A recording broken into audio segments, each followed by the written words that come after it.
noite, graça e paz a todos. É uma alegria muito grande mesmo estar aqui nesse congresso sempre tão abençoado, sempre tão maravilhoso e com muita coisa diferente, muita coisa boa, né? Muita coisa boa. E nós vamos falar um pouquinho hoje aqui dessa teoria que a gente conhece bem, da teoria da evolução. Nós vivemos dentro de uma sociedade, uma cultura que foi fortemente influenciada pela teoria da evolução, mas ela teve muitas consequências que normalmente o professor ele nunca vai falar em sala de aula.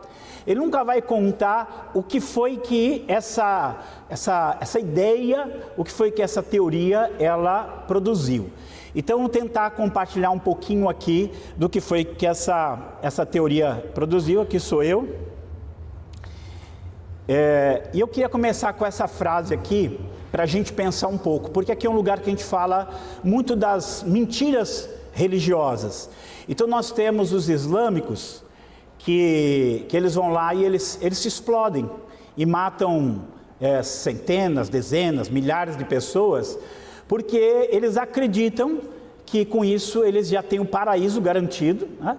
E que tem 72 virgens esperando por eles lá. Então, quando eles fazem isso, é óbvio que é uma mentira que ele acreditou. E a mentira teve consequências muito ruins.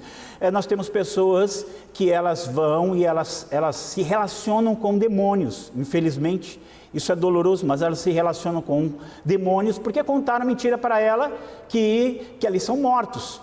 Então aquela mentira religiosa levou ela a acreditar naquilo, pois ela em contato com seres demoníacos por causa daquela mentira.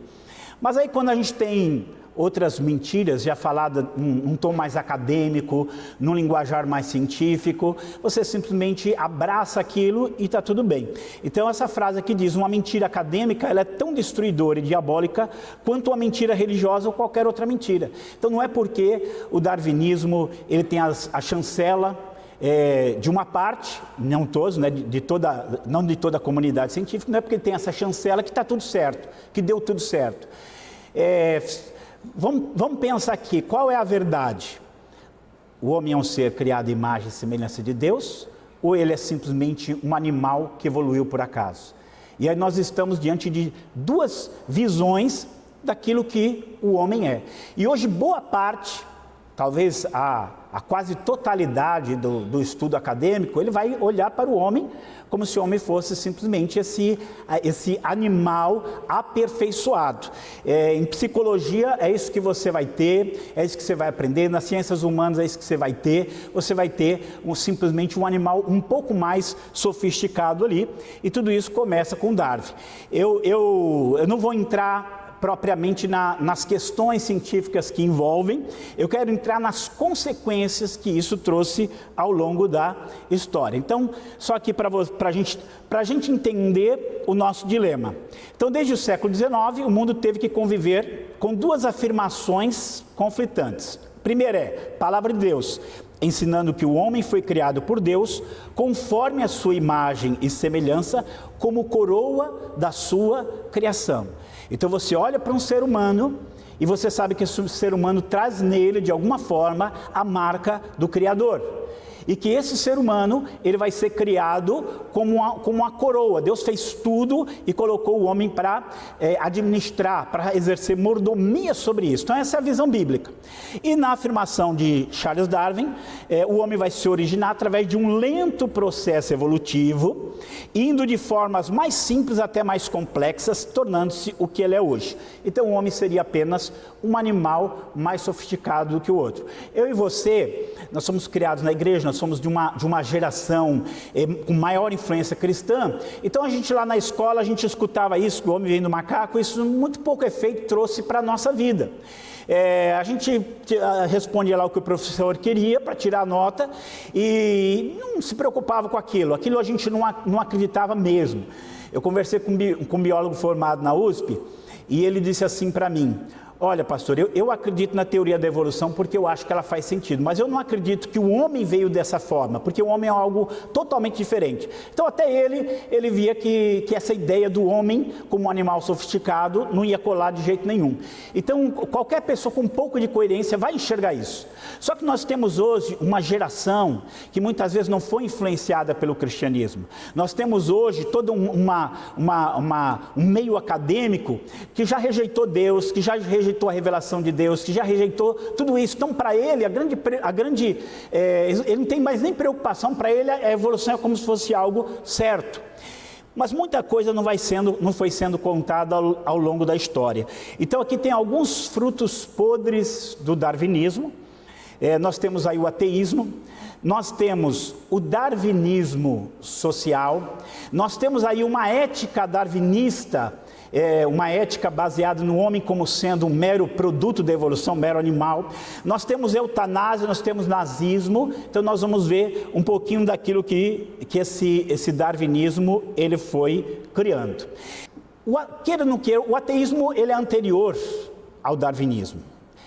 Quando Darwin faz suas teorias, o ateísmo ele já estava ali em voga, já estava em desenvolvimento.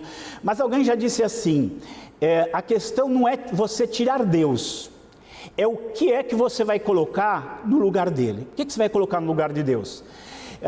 Nós temos a afirmação de que Deus ele é o Criador, mas se Deus não foi o Criador, então o que eu vou colocar no lugar dele? Então essa teoria de Darwin, ela se encaixou ela caiu como uma luva para os ateus. E ela vai consolidar o ateísmo, ela vai justificar o ateísmo, ela vai dar um avanço imenso no ateísmo.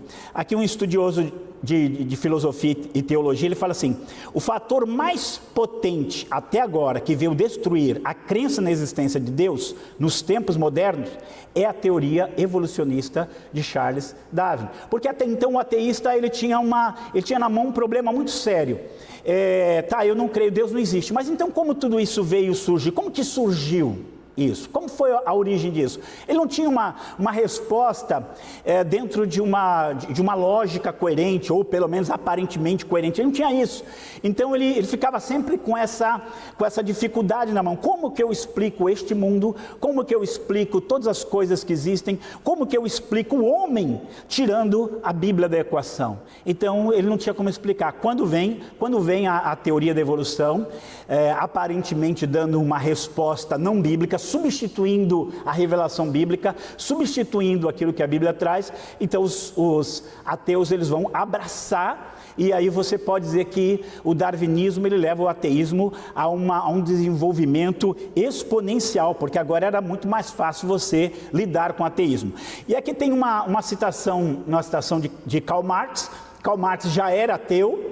Karl Marx já era ateu quando ele se tornou comunista, e ele já era ateu quando Darwin surge. E aí ele escreve assim, após ter lido A Origem das Espécies de Charles Darwin, Marx escreveu uma carta ao seu amigo La Salle, na qual ele se alegrava nessa carta, diz assim, porque Deus, ao menos nas ciências naturais, já recebeu o golpe de misericórdia. Ou seja, antes do Darwin era como se a ideia de Deus, o conceito de Deus, a crença em Deus já estivesse moribundo, já estivesse morrendo. E aí quando veio o Darwin explicando como o homem surgiu, ou como surgiu a vida, ou como surgiram todas as coisas, agora pronto, Deus teria recebido o golpe de misericórdia nas ciências naturais. Então para a gente entender o quanto que o darwinismo ele vai levar o ateísmo, a negação de Deus. Eu não preciso confiar em Deus.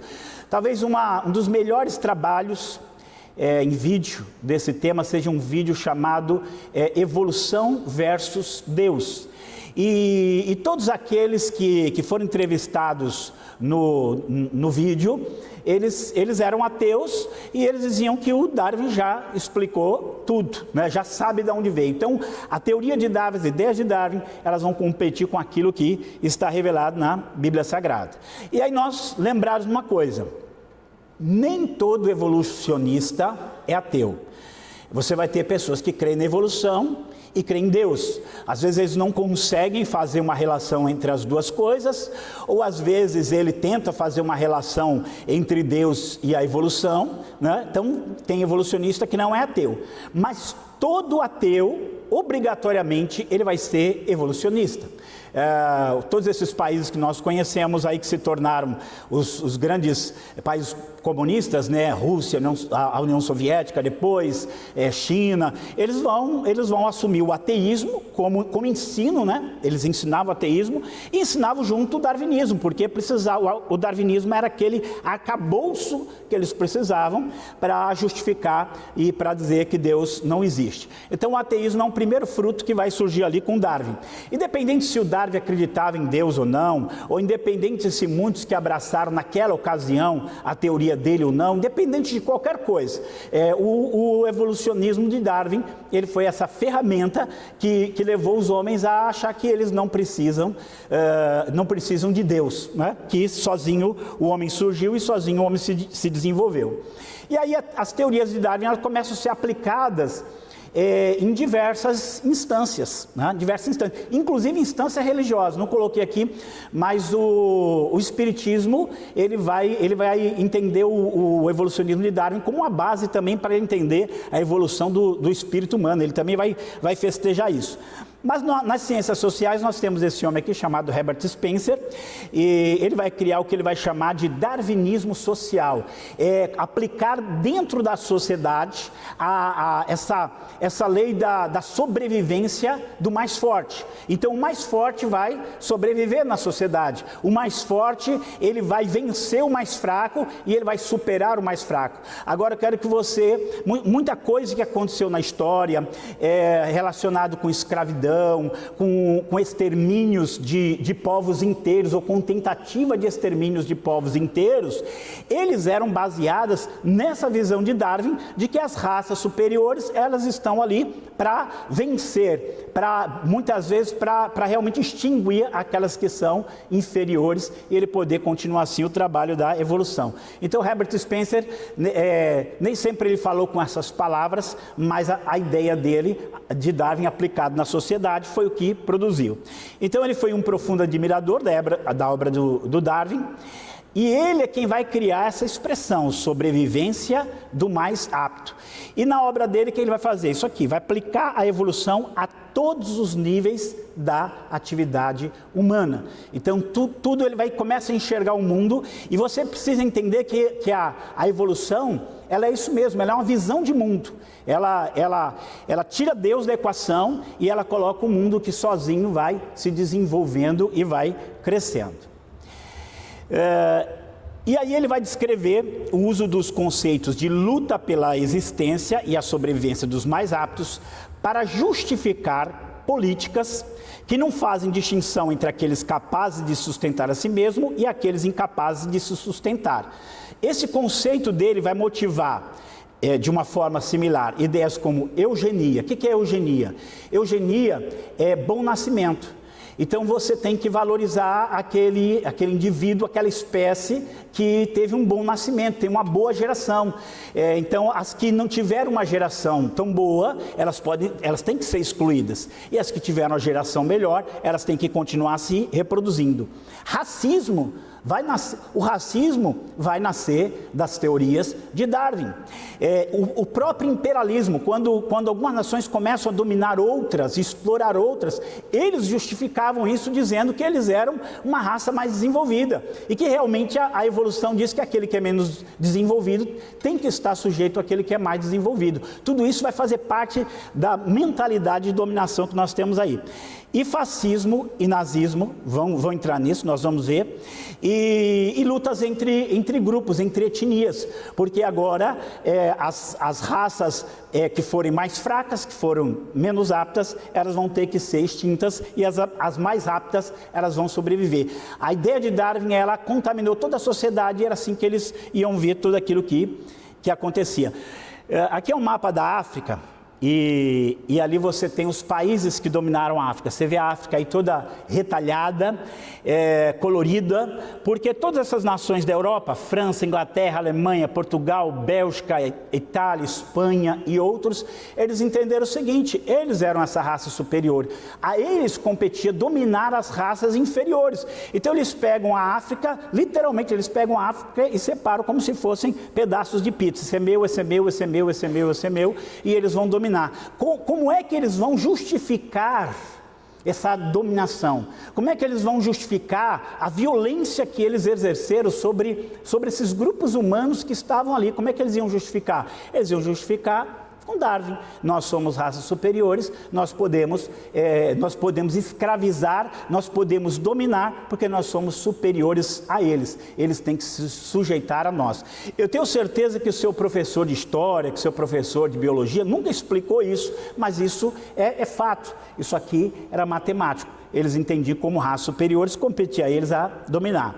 Aqui tem uma extração de um livro chamado História das Colonizações, e ele diz assim: no século XIX, as ideias de Darwin exerceram um verdadeiro fascínio, como comprova a obra de Marx, e a luta de classes constituiu a versão humana da luta de espécies, analisada por Darwin.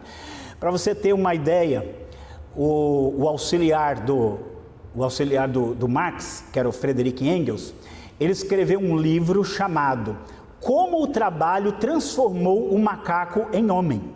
E nesse pequeno livro ele dizia que o homem vai se tornar homem de um grupo de macacos mesmo, de símios, que começam a trabalhar, que começam a criar, e isso leva eles a se tornarem um ser humano. Então ele faz ali uma mescla entre o darwinismo e as suas teorias econômicas. E quanto à colonização, o Mark Ferro continua, quanto à colonização, ela surge como vertente dessa convicção científica, com a diferença de que, na sua bondade, o homem branco não destrói as espécies inferiores, mas ele as educa. Então, muitas vezes ele foi conquistar nesse sentido. Nós somos a raça superior, nós somos a raça mais evoluída, e nós estamos aqui para educar essas raças inferiores. Mas houve ocasiões, e aqui ele cita, a menos que essas raças inferiores, elas não sejam humanos, como os bosquímanos. Bosquímanos, gente, é aquilo que a gente conhece como pigmeu, lá da África, aqueles homens que eram de baixa estatura. Então, no caso dos bosquímanos ou dos aborígenes da Austrália, nesse caso, eles poderiam ser exterminados porque eles não eram necessariamente humanos. Vai ter mais algumas coisas aqui, mas para você saber, seres humanos já foram colocados em jaulas como se fossem animais. Na Europa já houve zoológico de gente. Muitos daqueles seres humanos que eles capturaram na África, que eles não consideravam como se fossem humanos, eles os classificavam como o elo perdido entre o homem e o macaco, foram colocados em zoológicos e expostos como animais. Provavelmente o seu professor de história, de biologia, de geografia, ele nunca falou isso, mas isso você pode pesquisar, era um fato. Coloca lá, zoológico de gente, e eles colocaram não só esses bosquímanos, não só os pigmeus, mas outros também que eles não consideravam humanos, eles consideravam menos do que humanos. Eles consideravam uma raça desenvolvida, e aqueles ali eram uma sub-raça humana. Aqui, nas populares feiras de horrores da época vitoriana, pequenos grupos vamos aqui, bosquímanos, a palavra é difícil, pequenos grupos de pigmeus eram anunciados como anões da África. E os primeiros antropólogos classificaram eles como fósseis vivos e não completamente humanos, encarando-os como o elo em falta na evolução da humanidade. Isso era uma febre. Nós temos que achar o elo perdido, aquele que seria o intervalo entre o animal, entre o símio e o ser humano. E muitas pessoas da África que eles encontraram, eles falaram: não, esse aqui é o elo perdido, ele não é um humano completo, e colocava ele num zoológico para exposição. A coisa era tão ridícula que eles pegavam o crânio do macaco, e o crânio do macaco tinha uma curvatura. Pegava o crânio do europeu, tinha uma outra curvatura. Aí o crânio do pigmeu ficava entre uma curvatura e outra. Aí ele falou assim, está entre um e outro, então ele não é humano. Ele está entre o homem e o animal. E joga ele para o zoológico. Então, pessoas, seres humanos, criados à imagem e semelhança de Deus, que biblicamente são todos originários do mesmo ser humano que Deus criou, Adão e Eva, eles agora são entendidos apenas como escalas diferentes de uma evolução que foi do animal para o homem. Tudo isso é mentira. E hoje assim, hoje a ciência sabe que aquilo era um absurdo. Mas na época, pessoas foram tidas como não humanas, simplesmente por causa da teoria de Darwin. Eu pus esse filme aqui, que esse filme é muito interessante, vale a pena você ver, O Elo Perdido, tá? É um filme que vai mostrar bem forte isso, vai mostrar a luta de alguém tentando mostrar que eles eram seres humanos, né? E eles foram lá enjaulados e colocados mesmo como se não fossem gente. Foram colocados como se fossem gente. Tudo isso como um resultado da teoria da evolução. Os cientistas chegavam a falsificar informações, porque eles queriam a todo custo provar que aquelas pessoas não eram verdadeiros seres humanos. Por quê? Porque eles agora abraçaram como verdade uma mentira, que era a mentira do Charles Darwin. O ateísmo, a visão naturalista de mundo, a rejeição da revelação bíblica, pedia uma outra narrativa das origens, e a teoria da evolução caiu como uma luva. Eu preciso explicar o homem, eu preciso explicar de onde ele vem, eu preciso explicar quem ele é, como é que eu faço isso? E aí vem o Darwin, e aí pode ter certeza que os ateus abraçaram aquilo com uma alegria muito grande, que para eles era o que eles precisavam para rejeitar Deus. O que eles precisavam para rejeitar Deus estava ali. Eu acho muito interessante, e quanto mais, eu leio de tudo, quanto mais eu leio a literatura antibíblica, mais eu creio na Bíblia. Porque eles vão formando teorias e a da Bíblia sempre é melhor. Então olha o que Paulo fala aqui, ele vai falar lá em Atenas, ele fala assim, que Deus de um só fez toda a geração dos homens para habitar sobre toda a face da terra, determinando os tempos e a dantes ordenados e os limites da sua habitação. Essa guerra de raças, essa disputa por sua raça superior ou inferior, que vai acontecer a partir de Darwin, ela não teria acontecido se os homens ficassem com aquilo que a Bíblia diz, que todos os homens, independente da sua aparência, independente da sua localização, independente da sua cultura, todos eles eram descendentes daquele homem que Deus criou. Pronto, estava resolvido. Mas a teoria de Darwin acabou criando toda essa guerra racial, e que nós sabemos que o nazismo vai ser o ponto alto dessa guerra racial. E aí nós vamos entrar numa coisa chamada a ética darwinista. Existe ética darwinista. Ou seja, se o homem é isso que foi dito, se o homem é um animal que evoluiu, como que eu interpreto o bem e o mal? Como é que eu vou interpretar? É muito interessante um trabalho de um cientista, que ele vai dizer, por exemplo, que a violência que o homem exerce, o homem é violento. Por que o homem às vezes ele se torna violento? Ele fala que isso é a sua herança animal. Então ele, como animal, ele brigava, então agora como homem, um animal, ele vai brigar. Até aí passa, né? Agora uma coisa que ele não conseguiu deixar passar muito, é que ele foi explicar que os homens são adúlteros, porque normalmente o macho tinha várias fêmeas. Então, quando o homem adultera, isso era um reflexo dessa atitude animal que estava nele. Vai falar isso para sua mulher, né? Vai falar isso para sua mulher que você traiu, vai falar isso para sua mulher. Não, é porque lá eu era um animal, né? E foi tão engraçado que ele no final, é uma matéria muito longa, e no final ele fala assim, mas a visão darwinista de ver o homem não é a única possível. Então, como é que eu vou explicar? Mas nós vamos ver algumas coisas aqui, agora vamos entrar algumas coisas aqui que são fortes, porque se você tomar essa afirmação de Darwin como verdade, o homem é simplesmente um resultado casual de uma evolução do animal até chegar no homem. Como é que ficam as coisas, né? Aí tem esse talvez você não vai conseguir ler, mas é uma tirinha muito inteligente. A conclusão lógica do darwinismo. Esse senhor fala assim: estou pensando em ser voluntário num programa social.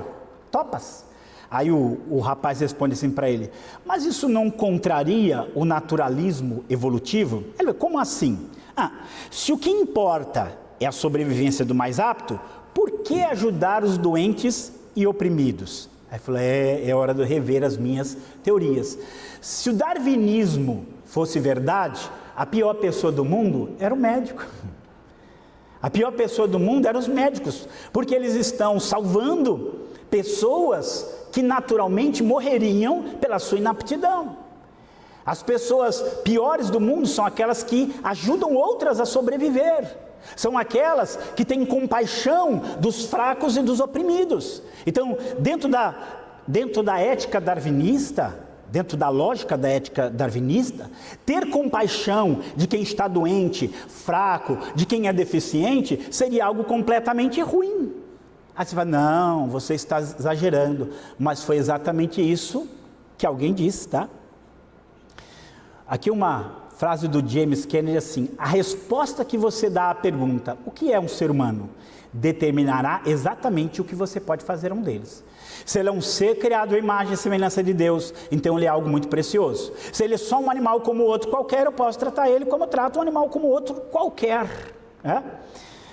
Mas vamos lá, olha essa frase aqui: os fracos e os disformes devem cair. Primeira regra do nosso amor pelo homem, e para isso nós devemos ajudá-los. É fraco, é disforme, tem que cair, tem que morrer. Essa é a nossa primeira, esse é o nosso amor pelo homem, ele fala, e nós temos que ajudar ele a morrer logo. Olha bem, depois você vai saber quem falou isso, tá? Olha aqui, escuta essa frase aqui: o que é mais prejudicial do que qualquer vício? A compaixão ativa para com todos os deficientes e fracos, isto é, o cristianismo. Perde-se em força quando se tem compaixão. Se você for pensar darwinisticamente, é verdade. Você vai ajudar o fraco e deficiente, ele tem que sumir. Nada é mais doentio na nossa podre modernidade do que a compaixão cristã. O cristianismo foi até agora a maior desgraça da humanidade. Vocês têm ideia de quem falou isso aqui? Está escrito isso, gente. Tá? Poderia ter sido, né? Aí olha o que ele escreve, essa mesma pessoa escreve: a compaixão choca-se de frente com a lei da evolução, que é a lei da seleção. Não derivamos mais o homem do espírito da divindade, colocamo-lo de volta entre os animais. Esse homem que falou isso, ele vai ser estudado na universidade, ele vai ser pesquisado, ele é best-seller, seus livros vendem até hoje. Olha aí, gente, Friedrich Nietzsche. Isso ele escreveu em um livro intitulado O Anticristo, né? Então nós só podemos pensar que este homem, ele pegou aquela visão de Darwin, tomou essa visão de Darwin como algo absolutamente verdadeiro,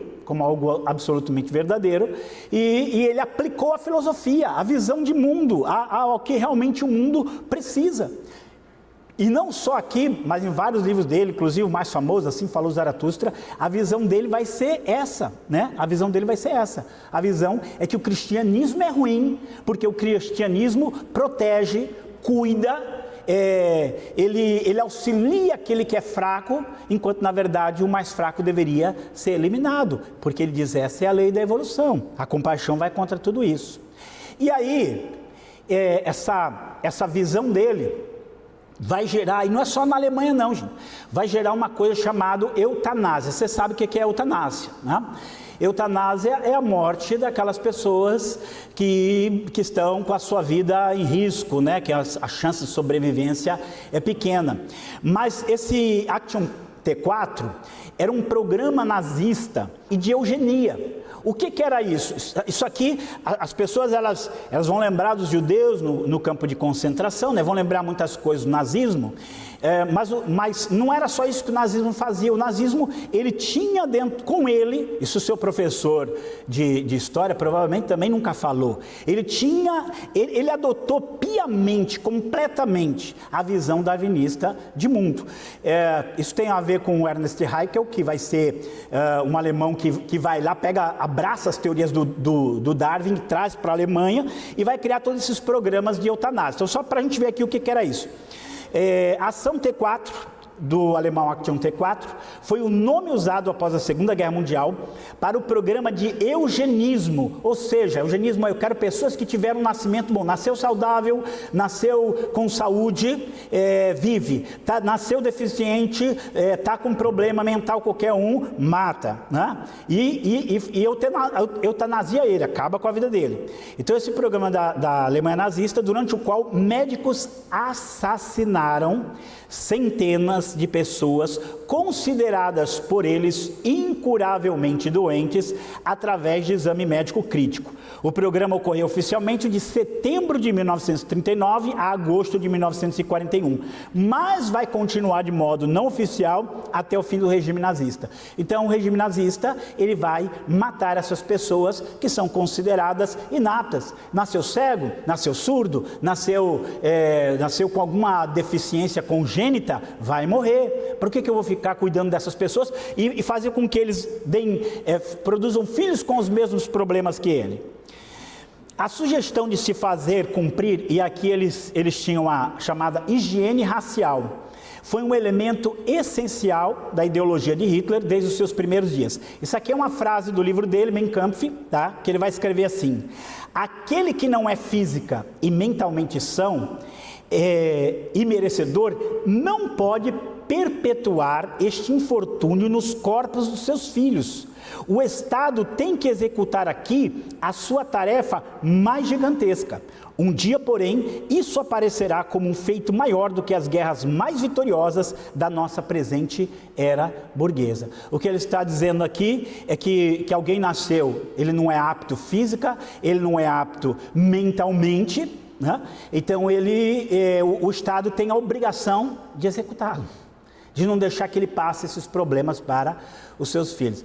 Eu sempre penso, eu não sei pronunciar o nome dele muito bem, que o nome dele é um nome meio estranho, mas o Nick Vujicic, talvez você já viu algum vídeo dele, que é aquele rapaz que nasceu sem pernas e sem braços. Eu queria que ele fosse lá dar um abraço no Hitler. E ver uma pessoa que tem feito tantas coisas maravilhosas sendo daquela forma, né? Então a gente começa a olhar as consequências de uma ideia com toda a sua justificação científica, acadêmica, mas que produziu muito males e que os seus defensores hoje não querem que você saiba disso. Aqui era uma propaganda nazista, olha o que eles escreviam aqui: para que gastar tantas energias para cuidar de deficientes físicos e mentais?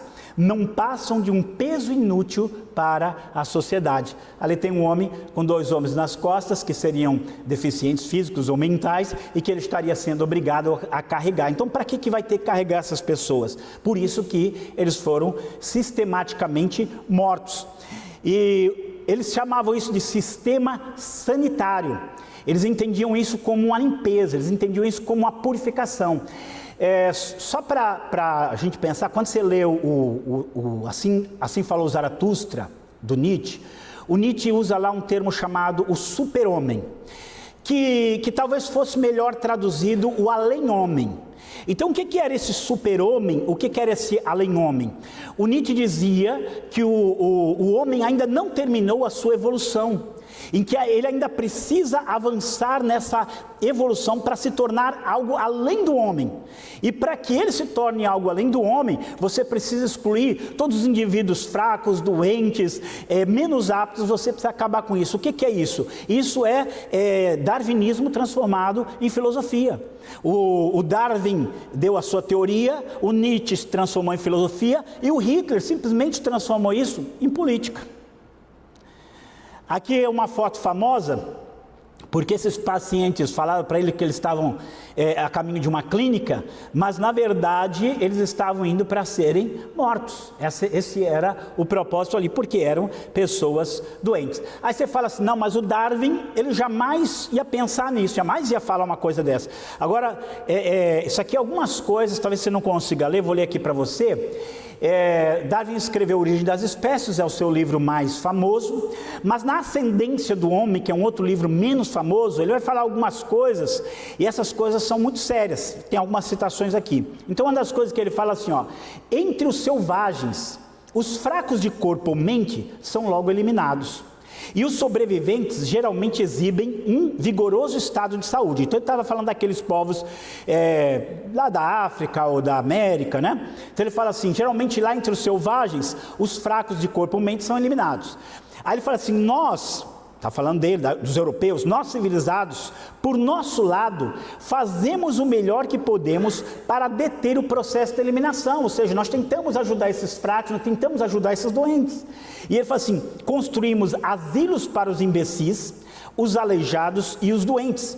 Instituímos leis para proteger os pobres, e nossos médicos empenham o máximo da sua habilidade para salvar a vida de cada um até o último momento. Não é isso que a nossa cultura, olha, a nossa cultura, que a Bíblia diz, ama teu próximo como a ti mesmo, e você faz isso sem nenhuma distinção, ela levou a nossa cultura a uma cultura de compaixão, a uma cultura de realmente cuidar das pessoas, seja em qual estado for, e crer que elas podem se tornar bênçãos para todos. Isso ele está criticando isso aqui, dizendo que nós fazemos as coisas para ajudar os fracos e para ajudar aqueles que são menos aptos.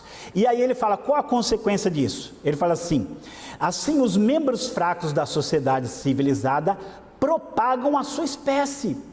Ele fala assim, o que isso resulta? Gente fraca continua gerando filhos, gente doente continua gerando filhos, pessoas com deficientes continuam gerando filhos.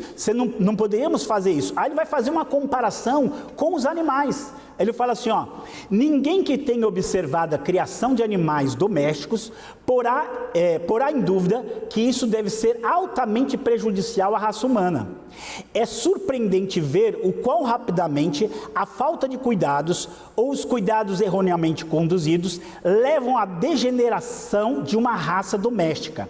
Mas, exceto no caso do próprio ser humano, ninguém jamais foi ignorante ao ponto de permitir que seus piores animais se reproduzissem. Então eu falo assim, você cria a galinha, você não vai querer você quer o galo mais bonito, você quer a galinha mais saudável, a vaca mais saudável, o boi mais saudável.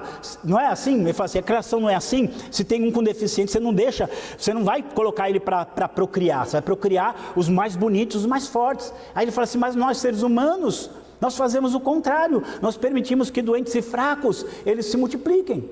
Em outras palavras, ele iguala aqui, ele iguala eu e você a um boi, a uma vaca, a um cavalo, a um animal como outro qualquer. Ele não consegue enxergar a realidade bíblica, que eu e você não somos simples animais, nós somos seres criados à imagem e semelhança de um Deus todo-poderoso, Criador dos céus e da terra, e inteligente, que nós estamos acima desses animais. Mas vamos lá, vamos dar uma olhadinha no nazismo agora. Olha, pegando aqui essas frases de Hitler, diga-me se o Hitler não engoliu Darwin, né? Ele fala assim, a história é uma disputa entre raças, na qual as mais fortes tendem a derrotar as mais fracas, assim como na evolução das espécies, apenas as mais aptas sobrevivem. Então o que ele tem aqui na mente dele? O que ele tem na mente dele? Ele tem na mente dele evolucionismo.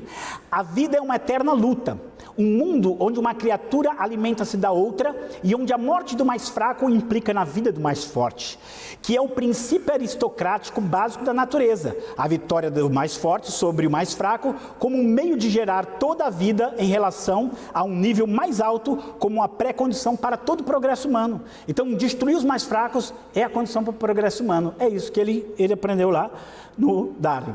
E aí, aqui mais uma citação do Darwin, que ele fala assim, olha que ele escreveu em Ascendência do Homem, em algum período futuro, não muito distante, se medido em séculos, as raças civilizadas do homem vão certamente exterminar e substituir as raças selvagens em todo o mundo. Então ele já está dizendo, os mais fortes vão matar os mais fracos mesmo, está escrito lá.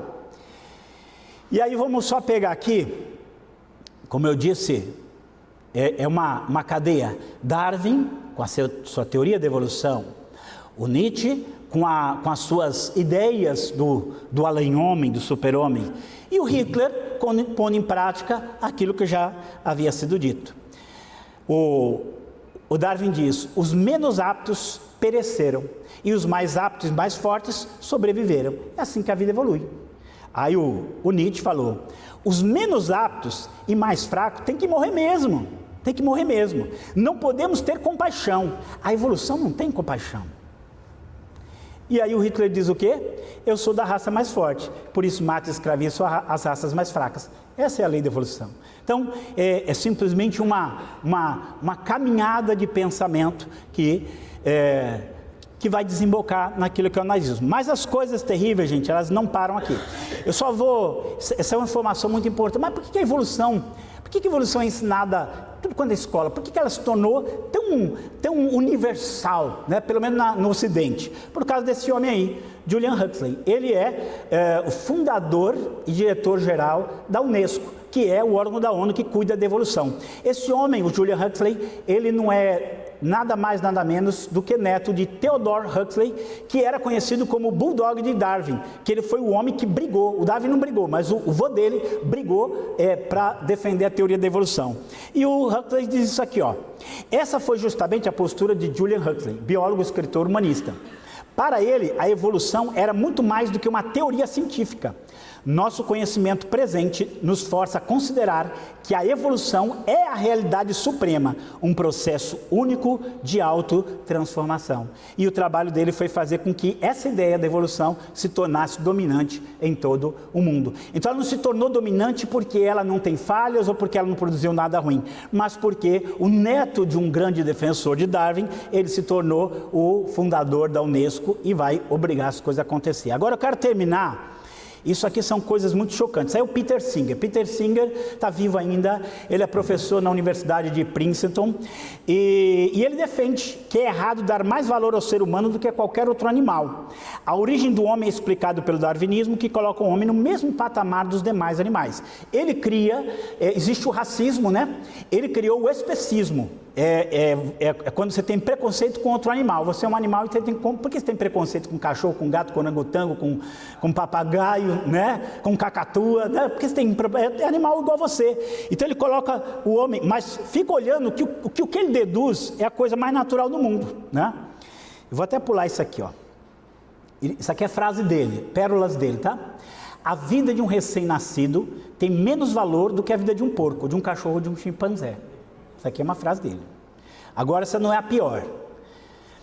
Essa aqui é uma das piores. Os mentalmente defeituosos não têm direito à vida, podendo, portanto, ser mortos para servir de alimento, se nós viéssemos a desenvolver um gosto pela carne humana, ou para fim de experimentação científica. Nasceu deficiente mental? Pode comer. E nasceu deficiente mental? Usa para experiência científica. Porque se é deficiente mental, é menos do que um animal, que o outro animal tem mais utilidade que ele. Isso é frase dele mesmo. Aqui é frase literal dele, é a visão dele. Mas, uma mais chocante para pensar. A próxima aí, pensa você. Se o homem é apenas um animal como outro qualquer, então, Peter Singer vai dizer, a evolução nos ensina que somos animais. E a consequência é que o sexo cruzando as barreiras das espécies, isso é, sexo entre homens e animais, deixa de ser uma violação do nosso status e dignidade como seres humanos. Ou seja, não há nenhum problema em relação sexual entre homens e animais, né? Agora, quer uma coisa a gente pensar esse lixo, esse esgoto, né? Um dia, minha filha está fazendo psicologia, já vacinei ela com um monte de coisa, fiz ela ler um monte de livro. Um dia ela me liga, pai, eu estou precisando de um livro, quero ver se o senhor tem. O nome do autor é Peter Singer. Aí eu falei assim para ela, você lembra quem é? Porque ela que faz esses slides aqui. Aí eu falei para ela, ai meu Deus, vou ter que ler esse negócio, né? Agora, é óbvio que ele não fala isso, só isso. Ele vai falar de vários assuntos científicos e vários assuntos diferentes. E o fato é que no meio de tudo isso, a visão que ele tem, que ele pegou, roubou, que ele engoliu de Darwin, vai defender todas essas coisas. E olha, ele não é monopólio, não. Ao lado dele tem uma série de cientistas que defendem canibalismo, né? Que defendem a morte de pessoas que nascem com alguma deficiência, que defendem como algo natural a relação entre homens e animais. E aí, por quê? Porque essa é a ética darwinista. Então nós sabemos o estrago que ela fez, que nenhum professor vai falar. Ele vai dar as suas pontuações, mas não vai falar.